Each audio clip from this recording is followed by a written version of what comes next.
Hello বন্ধুরা, এটা হচ্ছে আমার পাতা পচানো সার আর এটা হচ্ছে আমার মাটি। তো আজকে আমি দেখাবো স্থলপদ্মটা প্রতিস্থাপন করব। স্থলপদ্মর একটা ডাল কেটে আমি শিকড়ও বের করে নিয়েছি, এই দেখুন শিকড়ও বের করে নিয়েছি, আর এদিকে এর পাতাও বেরিয়ে গেছে। জলে ডুবিয়ে রেখেছিলাম, জলে ডুবিয়ে রাখাতে এইটা একদম চারায় পরিণত হয়েছে। আর এই একটা, এটাও চারায় পরিণত হয়েছে। তো এই দুটোই আজকে আমি প্রতিস্থাপন করব। তো দেখুন, এটা হচ্ছে আমার একটা, এই যে চারিদিকে ফুটো ফাটা করে নিয়েছি যাতে জলটা খুব সুন্দরভাবে বেরিয়ে যায়।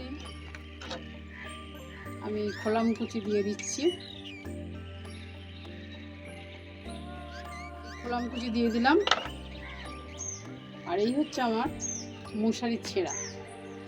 মশারির ছেঁড়াটা দিলে কি হয়, মাটি একটু বাইরে বেরোতে পারবে না। এবার হচ্ছে এই মাটিটা আর আমার পাতা পচা সারটা একসঙ্গে মিশিয়ে নেব।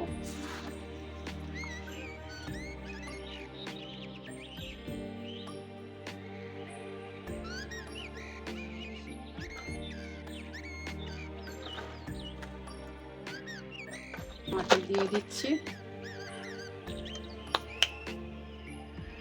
দিয়ে এই আমি এটা বসিয়ে দিচ্ছি। আর কিছু করতে হবে না, তা অটোমেটিক একটা সুন্দর চারা তৈরি হয়ে যাবে।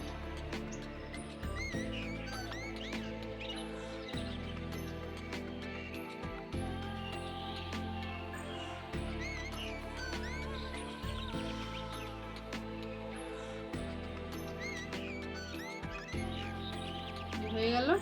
এবার আমি একটু জল দিয়ে দিচ্ছি।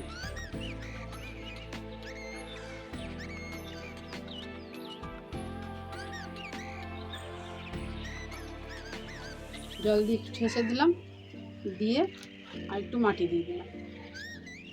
এই আমার হয়ে গেল।